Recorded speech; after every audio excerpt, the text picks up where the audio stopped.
कैसर बादशाह ने, नीरो बादशाह ने या और उनके हाकिम बादशाह ने नहीं माना तो उनको कत्ल कर दिया गया। तो फिर चर्च को वो कैसे बर्दाश्त कर सकते हैं? प्रस्तिश को वो बर्दाश्त नहीं करते, बाइबल को रोमन बर्दाश्त नहीं कर रहे, कुछ बर्दाश्त न करते हुए मसीहियों को जलील किया।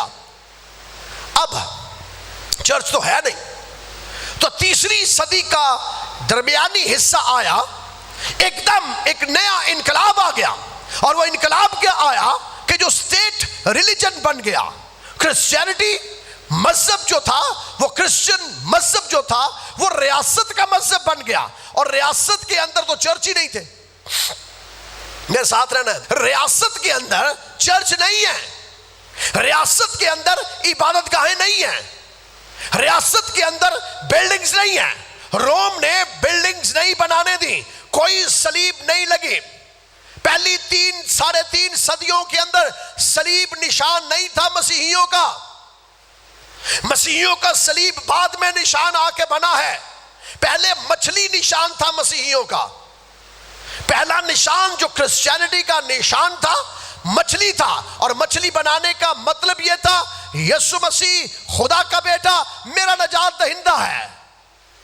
सलीब बनाने का मतलब यह था कि अगर कोई मछली बनाने का मतलब यह था कि अगर कोई मछली बनाता, आधी मछली पहला शख्स बनाता और फिर उसका आधा हिस्सा दूसरा शख्स बनाता, तो जब वो बनाई जाती तो उसके हिस्सों से इस तरह की न्यूमरोलॉजी या इस तरह की तालीम निकलती कि यीशु मसीह खुदा का बेटा।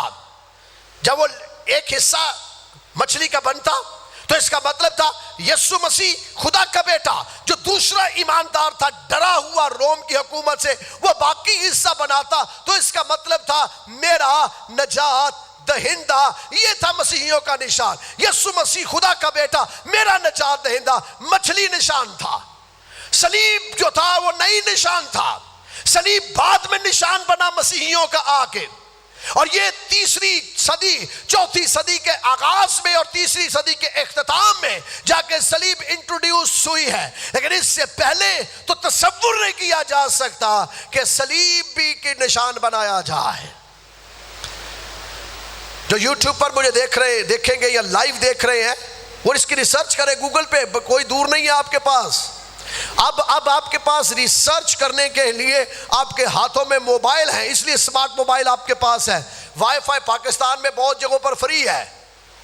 कोशिश हम कर रहे हैं चर्च के अंदर भी फ्री कर दे, ताकि जब ऐसे लेक्चर्स हो आप देख सके कि सलीब निशान नहीं था हमारा निशान क्या था? हमारा निशान क्या था? मछली। और इसका मतलब क्या था? यीशु मसीह खुदा का बेटा आधा, और फिर आधा ईमानदार जो दूसरा बनाता था उसका क्या मतलब था? मेरा नजात दहिंदा। दोनों मिलते कहते बस ठीक है ये चर्च है हमारा। तो बिल्डिंग कहां से आई? तो जब कॉन्स्टेंटाइन ने मसीह को कबूल किया तो जो भयानक बात हुई वो ये हुई कि वो मंदिर जिनके अंदर अपोलो देवता, जिनके अंदर अस्तारात देवी, जिनके अंदर बुत परस्ती होती थी, वो सारी की सारी चर्च ने अडॉप्ट कर ली। अब वो मंदिर जो थे, वो बड़ी बड़ी इमारतें जो थी, वो चर्च की शक्ल अचानक इख्तियार कर गई। किसी मसीही ने चर्च नहीं बनाया। मैं ये बात बड़े वसूख से आपसे कह रहा हूं, और ये लाइव आप सुन रहे हैं और फिर बाद में आप रिकॉर्डेड भी सुन सकते हैं। किसी मसीही ने चर्च बिल्डिंग नहीं बनाई। घरों के अंदर, गारों के अंदर, दरारों के अंदर, मैंने लास्ट मैसेज में बताया था, वादी कुमरान के अंदर जो तुमार मिले हैं वो मसीही पड़ा करते थे छुप के वहां पर। क्यों? चर्च का तसव्वुर ही नहीं था, तो अचानक चर्च बिल्डिंग्स आ गई।